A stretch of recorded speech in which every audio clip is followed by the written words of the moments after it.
नमस्कार दोस्तों, स्वागत है आज के इस नए वीडियो में।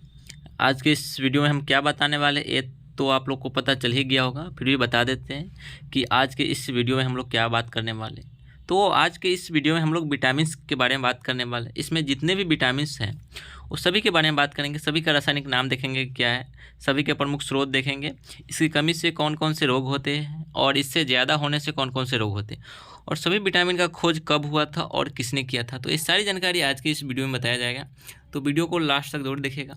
आप देखे होइएगा कि कोई भी एग्ज़ाम देने जाते हैं तो वहाँ इससे एक या दो क्वेश्चन रहता ही है कि इस विटामिन का कौन सा प्रमुख स्रोत है, या इसकी कमी से कौन सा रोग होता है, या इसकी रासायनिक नाम क्या है। इससे आप लोग को क्वेश्चन देखने को मिलता ही है, तो आप लोग को घबराने की कोई बात नहीं है। अगर आप लोग के पास 5 से 7 मिनट है तो इसको अच्छे से देख लीजिएगा। इससे आपका जो विटामिन की जो पोर्शन है वो मजबूत हो जाएगा और आपसे एक भी क्वेश्चन नहीं छूटेगा। तो चलिए वीडियो को हम लोग स्टार्ट करते हैं और आगे बढ़ते हैं। तो विटामिन की जो खोज है वह सर्वप्रथम फंक ने किए थे। किसने किए थे? तो फंक ने किए थे। और कब किए थे? तो जो फंक साहब है वो 1912 में सर्वप्रथम विटामिन की खोज किए थे। और जो विटामिन जो होता है वह दो तरह के होता है। एक जो होता है वह फैक्ट में घुलनशील होता है और दूसरा जो होता है वह पानी में घुलनशील होता है। तो यहाँ से भी आप लोग का क्वेश्चन बन सकता है कि विटामिन कितने तरह के होते हैं। तो विटामिन दो तरह के होते हैं। एक जो होता है वह फैक्ट में घुलनशील होता है और दूसरा जो होता है वह पानी में घुलनशील होता है। सबसे पहले जो है वह विटामिन सी की खोज किया गया था। और विटामिन जो है वह दो शब्दों से मिल के बना है, बीटा प्लस एमीन से। तो विटामिन यहाँ पे ये भी समझ में आ गया कि विटामिन दो शब्द से मिल के बना है। किस किस से? तो बीटा प्लस एमीन से मिल के बना है। इससे क्या बना है? तो विटामिन बना है। जो विटामिन जो है वो हमारा शरीर खुद से तैयार नहीं कर पाता है, इसे हम लोग को बाहरी स्रोत से लेना पड़ता है। इसलिए हम लोग विटामिन के लिए बाहरी स्रोतों पर निर्भर रहते हैं, ना कि खुद पे निर्भर रहते हैं। तो ये कुछ बेसिक पॉइंट था, इसको आप लोग याद कर लीजिएगा। अब हम लोग मेन पॉइंट पे चलते हैं। तो मेन पॉइंट है विटामिन ए।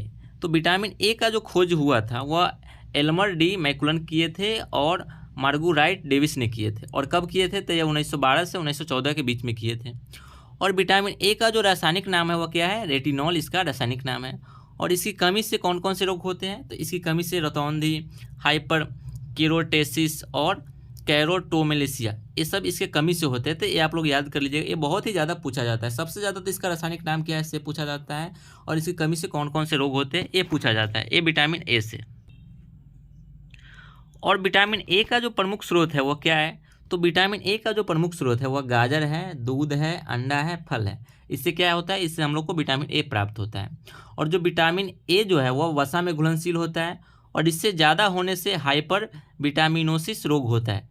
इससे कम होने से भी रोग होता है और ज़्यादा हो जाएगा उससे भी रोग होता है। तो ये विटामिन ए से रिलेटेड पॉइंट था, इसको आप लोग याद कर लीजिएगा। उसके बाद हम लोग बात करते हैं, अब हम लोग विटामिन B1 के बारे में बात करेंगे। तो विटामिन B1 का जो खोज है वह कैसिमिर फंक ने किए थे। और कब किए थे? तो ये 1912 में किए थे।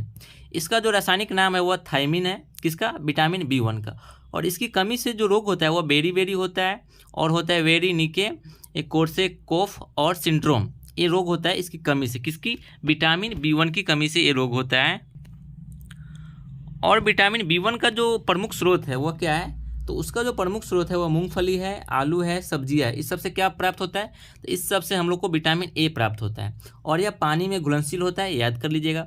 और इससे ज़्यादा होने से भी रोग होता है। तो इससे ज़्यादा होने से कौन सा रोग होता है? तो इससे आलस आ जाता है और मांसपेशियां में ढीलापन हो जाता है। ये सब क्या होता है? विटामिन B1 को ज़्यादा होने से ये रोग होता है। अब हम लोग बात करते हैं विटामिन B2।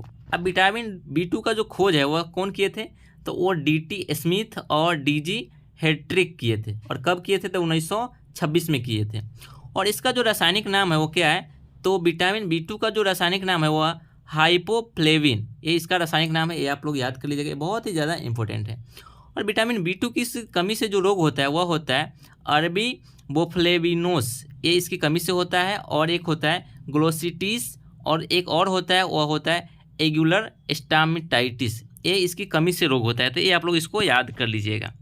अब हम लोग बात करते हैं विटामिन B2 का जो है प्रमुख स्रोत क्या है। तो विटामिन B2 का जो प्रमुख स्रोत है वो अंडा है, हरी सब्जियां हैं और दूध है। इस सब से हम लोग को विटामिन 2 प्राप्त होता है। और यह जो है यह पानी में घुलनशील होता है, और इससे ज़्यादा होने से क्या होता है? तो लीवर की खराबी हो जाती है। ये आप लोग याद कर लीजिएगा। अगला विटामिन है, अब हम लोग विटामिन B3 के बारे में जानते हैं। तो विटामिन B3 का जो खोज है वह कौन किए थे, तो वह किए थे कॉनरैड एल्वेजम, ये इसका खोज किए थे। और कब किए थे, तो 1937 में विटामिन B3 का खोज किए थे। विटामिन B3 का जो रासायनिक नाम है वह नियासिन निकोटिनामाइड इसका रासायनिक नाम है। और इसकी कमी से कौन सा रोग होता है, तो विटामिन B3 की जो कमी से है मंद बुद्धि, यानी कि जिसके पास बुद्धि कम होता है, और बाल सफ़ेद होना, ये सब किसकी कमी से होता है, तो यह विटामिन B3 की कमी से ही होता है।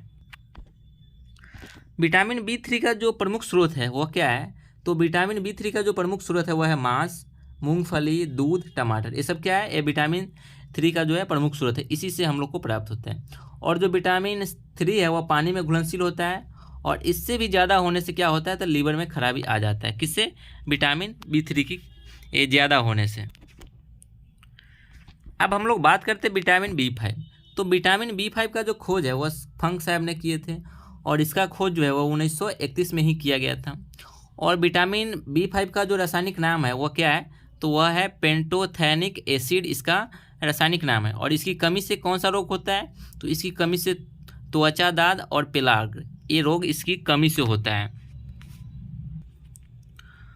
और विटामिन B5 का जो प्रमुख स्रोत है वह क्या है, तो विटामिन B5 का जो प्रमुख स्रोत है वो मांस है, मूंगफली है और आलू है। इस सब से हम लोग को क्या मिलता है, तो इस सब से हम लोग को विटामिन B5 मिलता है। और यह पानी में घुलनशील होता है, और इससे ज़्यादा होने से भी रोग होता है, तो इससे ज़्यादा होने से हम लोग को डायरिया रोग हो जाता है। किससे, तो विटामिन B5 की ज़्यादा होने से। अब हम लोग बात कर लेते हैं विटामिन B6। तो विटामिन B6 का जो खोज है वह पॉल जियोर्जी ने किए थे, और कब किए थे, तो 1934 में इसका खोज किया गया था। और विटामिन B6 का जो रासायनिक नाम है वह है पेरिडोक्सिन, और इसकी कमी से जो रोग होता है वह त्वचा रोग होता है और एनीमिया होता है। किससे, विटामिन B6 की कमी से ये सब रोग हो जाता है। विटामिन B6 का जो प्रमुख स्रोत है वह क्या है, तो विटामिन B6 का जो प्रमुख स्रोत है वह दूध है, मांस है, सब्जी, इस सब से क्या होता है, इस सब से हम लोग को विटामिन C प्राप्त होता है। और यह पानी में घुलनशील होता है, और इससे ज़्यादा होने से भी रोग होता है। तो अगर विटामिन 6 ज़्यादा हो जाएगा तो इससे तंत्रिका तंत्र में खराबी आ सकती है। अब हम लोग बात कर लेते हैं विटामिन B7 की। तो विटामिन B7 का जो खोज है वो भी फंक साहब ने किए थे, और इसका भी खोज 1931 में ही किया गया था। इसका जो रासायनिक नाम है वह बायोटीन है। आप लोग ज़्यादातर इसको रासायनिक नाम पर ध्यान देते चलिएगा, और इसकी कमी से कौन कौन से रोग होते हैं ये सब ध्यान देते चलिएगा, क्योंकि ये सब उतना नहीं पूछता है कि इसका खोज कब हुआ था और इसका खोज किसने किए थे। तो विटामिन B7 की जो कमी से रोग होता है वह लकवा होता है, और शरीर में दर्द हो जाता है। किसकी कमी से, तो विटामिन B7 की कमी से ये सब हो जाता है।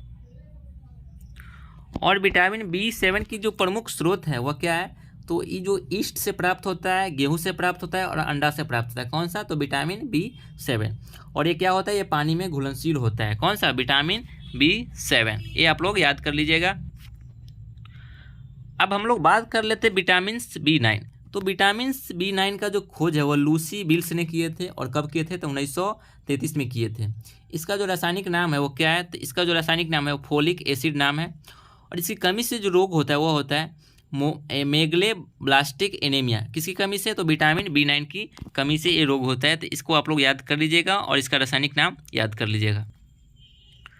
विटामिन B9 का जो प्रमुख स्रोत है वह क्या है, तो ये जो पत्तेदार सब्जियां से प्राप्त होता है, पास्ता से प्राप्त होता है, ब्रेड से प्राप्त होता है, अनाज से प्राप्त होता है, और लीवर से, यानी कि जो किसी भी जो जानवर है उसके, जैसे कि हम लोग मटन खाते हैं, चिकन खाते हैं, इस सब का जो लीवर होता है ना, उससे भी ये हम लोग को प्राप्त होता है। और यह क्या है, तो यह पानी में घुलनशील होता है। कौन सा, विटामिन B9, ये आप लोग याद कर लीजिएगा। अब हम लोग बात कर लेते हैं विटामिन B12 की। तो विटामिन B12 के जो खोज है वह लुइस बिल्स ने किए थे, और 1933 में किए थे। इसका जो रासायनिक नाम है वो क्या है, तो इसका जो रासायनिक नाम है वह साइनोकोबालमिन, इसका रासायनिक नाम है। और इसकी कमी से जो होता है वह रक्तक्षीणता का रोग होता है, और पांडु रोग भी होता है। किससे, विटामिन 12 की कमी से। विटामिन 12 का जो प्रमुख स्रोत है वह मांस है, कलेजी है, और दूध है। इससे क्या होता है, विटामिन 12 प्राप्त होता है, और यह पानी में घुलनशील होता है। तो ये आप लोग याद कर लीजिएगा विटामिन B12 से। अब हम लोग बात कर लेते हैं विटामिन C की। तो विटामिन C का जो खोज है वह कौन किए थे, तो विटामिन C का जो खोज है यह ए होइस्ट किए थे, और टी फ्रेलिच किए थे। कब किए थे, तो 1912 में किए थे। इसका जो रासायनिक नाम है वह एस्कॉर्बिक एसिड नाम है। यह कितना बार पूछा गया है दोस्तों, ये इसलिए BBI है, इसको आप लोग देख ही लीजिएगा क्योंकि बहुत ही ज़्यादा इंपॉर्टेंट होने वाला है। और इसकी कमी से कौन सा रोग होता है, तो विटामिन सी की कमी से स्कर्वी रोग होता है और मसूड़ों का फूलना, यानी कि जो दांत का जो मसूड़ होता है वो क्या होता है, फूल जाता है। तो किसकी कमी से फूलता है, तो विटामिन सी की कमी से ये फूल जाता है। विटामिन सी का जो प्रमुख स्रोत है यह आंवला से प्राप्त होता है, नींबू से प्राप्त होता है, संतरा से प्राप्त होता है और नारंगी से प्राप्त होता है। कौन सा, विटामिन सी। और यह पानी में घुलनशील होता है और विटामिन सी से ज़्यादा होने से डायरिया रोग हो जाता है। तो ये आप लोग याद कर लीजिएगा, ये विटामिन सी से रिलेटेड पॉइंट था। अब हम लोग बात कर लेते हैं विटामिन डी के बारे में। तो विटामिन डी का जो खोज है वह कौन से किए थे, तो इनका जो खोज हुआ था विटामिन डी का वह एडवर्ड मेलानवी ने किए थे। और कब किया था, तो 1922 में किया था। विटामिन डी का जो रासायनिक नाम है वह है कैल्सीफेरॉल, इसका क्या है, रासायनिक नाम है। और इसकी कमी से कौन सा रोग होता है, तो विटामिन डी की कमी से रिकेट्स और ओस्टियोमलेरिया, इस कमी से रोग होता है। किसी कमी से, तो विटामिन डी की कमी से ये रोग हो जाता है। विटामिन डी का जो प्रमुख स्रोत है वह सूर्य का प्रकाश से भी विटामिन डी मिलता है और यह अंडा से मिलता है, दूध से मिलता है और इस जो घुलनशील होता है वसा में घुलनशील होता है। और विटामिन डी की कमी से भी एक रोग होता है, वह होता है हाइपर विटामिनोसिस डी। ये किसकी कमी से होता है, तो यह विटामिन डी की कमी से ये रोग होता है। तो ये आप लोग इसको देख लीजिएगा। अब हम लोग बात कर लेते हैं विटामिन ई। तो विटामिन ई का जो खोज हुआ था वह किए थे हर्बर्ट इवांस और कैथरीन बिशप, ये इसका खोज किए थे। और कब किया गया था, तो 1922 में किया गया था। विटामिन ई का जो रासायनिक नाम है वह क्या है, तो उसका नाम है टोकोफेरोल, इसका रासायनिक नाम है। और इसकी कमी से जो रोग होता है वह नवजात शिशुओं को हीमोलिटिक एनीमिया, ये जो नवजात शिशु होते हैं यानी कि छोटे बच्चे, उनमें ये रोग हो जाता है। किसी कमी से, तो विटामिन ई की कमी से ये रोग हो जाता है। विटामिन ई का जो प्रमुख स्रोत है वह मक्खन है, हरी सब्जियां है और दूध है। इस सबसे विटामिन ई हमें प्राप्त होता है। यह वसा में घुलनशील होता है और इससे ज़्यादा होने से कंजेस्टिव हार्ट फेलियर की संभावना हो जाता है। इसकी कमी, इससे ज़्यादा से ये रोग हो जाता है। अब हम लोग बात करते हैं, अब हम लोग विटामिन के बारे में जानते हैं। तो विटामिन के का जो खोज हुए थे वह हार्निक डैम ने किए थे, 1929 में किए थे। और इसका जो रासायनिक नाम है वह फेलोक्वेनोन है। और इसकी जो कमी से जो रोग होता है वो रक्त का थक्का न जमना, यानी कि जो रक्त का जो जमना होता है वह नहीं जमता है। किसी कमी से, तो विटामिन के की कमी से। और विटामिन के का जो प्रमुख स्रोत है वह है टमाटर, हरी सब्जियां और दूध। इस सब क्या है, ये सब विटामिन के की जो है ये प्रमुख स्रोत है। और यह वसा में घुलनशील होता है। तो ये टोटल विटामिन था, इसको आप लोग याद कर लीजिएगा। इससे पक्का 1 या 2 क्वेश्चन आपके एग्जाम में रहता ही है। तो इसको अच्छे से देख लीजिएगा। और वीडियो अच्छा लगेगा तो लाइक कर दीजिएगा और चैनल पे नए हैं तो सब्सक्राइब कर दीजिएगा। और अगर अच्छा नहीं लगेगा तो बताइएगा कि इसमें क्या चीज़ की कमी थी, तो हम लोग उसके अगले वीडियो में सुधार करने की कोशिश करेंगे। तो चलिए मिलते हैं नेक्स्ट वीडियो में, तब तक के लिए जय हिंद, जय भारत।